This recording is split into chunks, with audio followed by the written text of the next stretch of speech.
Travis Wayne Goodsell. As Mormons believe that the church is the one and only true church on the face of the earth, they therefore do not recognize that the church are as mighty and powerful as they are because they're committing crimes.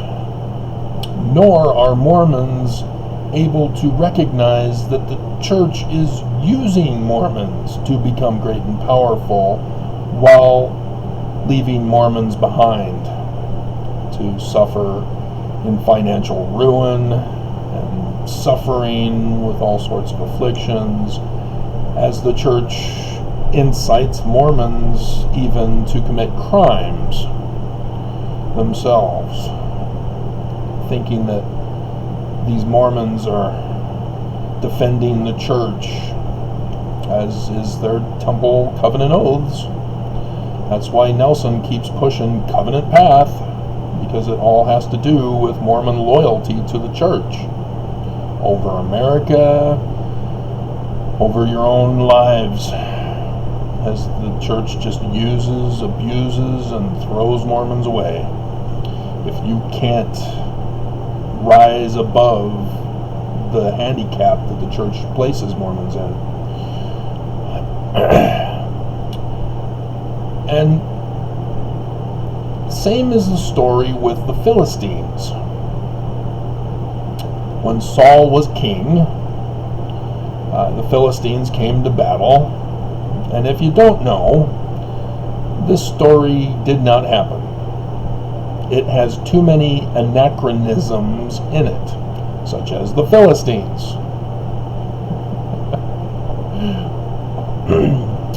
And so if you're reading this story and your whole purpose is to find out what 6 cubits and a span equal, you've missed the whole point. You are looking beyond the mark. It's the practice of the Greeks. I am Sparta! Or if you've seen the movie Troy, Brad Pitt plays Achilles. In the opening scene, that's exactly taken from this. And, the anachronism. Troy was awesome. And yes, we have discovered Troy, despite Kwaku thinking it's still a fiction fairy tale. Oh man. Just stay out of debates, Kwaku. Too many people know much more than you.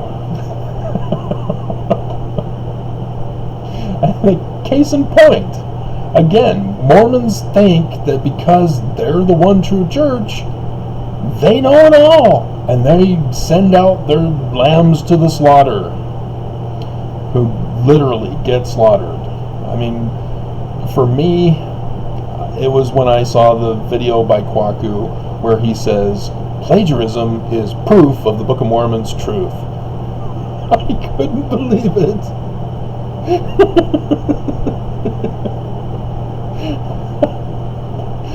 Where you are so blinded with loyalty and devotion to the church that you literally change definitions and throw out all sorts of fallacies and attack with anger and hate in your heart and putting thumbs down just to spite in the hopes that it'll throttle the views on the channel and creating new doctrines like the one in the video I just did, the gift of agency to read scripture. And this is what inspired this, is because this story came to mind, is that Mormons literally think like the Philistines did in this story, that they had their big guy Goliath, and as the practice was with the Greeks, that they're not telling you here, they're calling them the Philistines instead, you send out your biggest and your best warrior on both sides, And whoever wins, the side who loses, has to forfeit their kingdom. That's how wars were fought. And you'd think that it would be king versus king. And there have been many throughout the millennia who have commented about this concept, is that if we could just have kings fight their own battles, we would save a lot of heartache. But nope. And so, yeah, this is the story of David versus Goliath. And the church literally is a Goliath. They're no meek, mild, little young boy David. If you think that, oh dear God, the church is Goliath. And you can say, oh, well, we're only 16 million.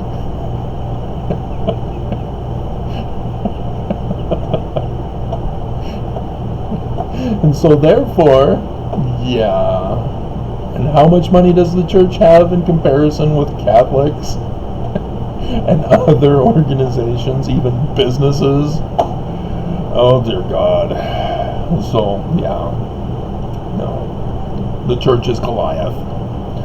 And you have to read that into the story when you're likening the scriptures unto yourself.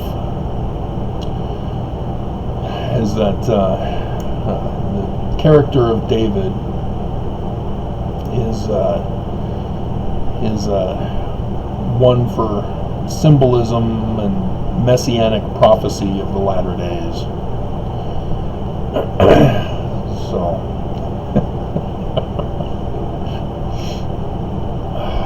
my goodness. Oh, I wonder what 600 shekels of iron weighs. Because that's important.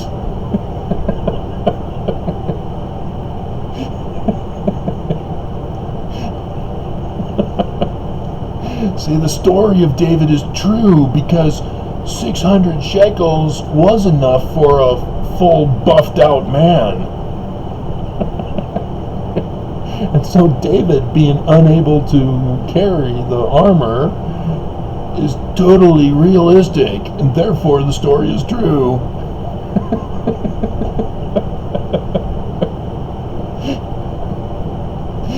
Oh, Mormons, you need to start writing fiction so that you can learn.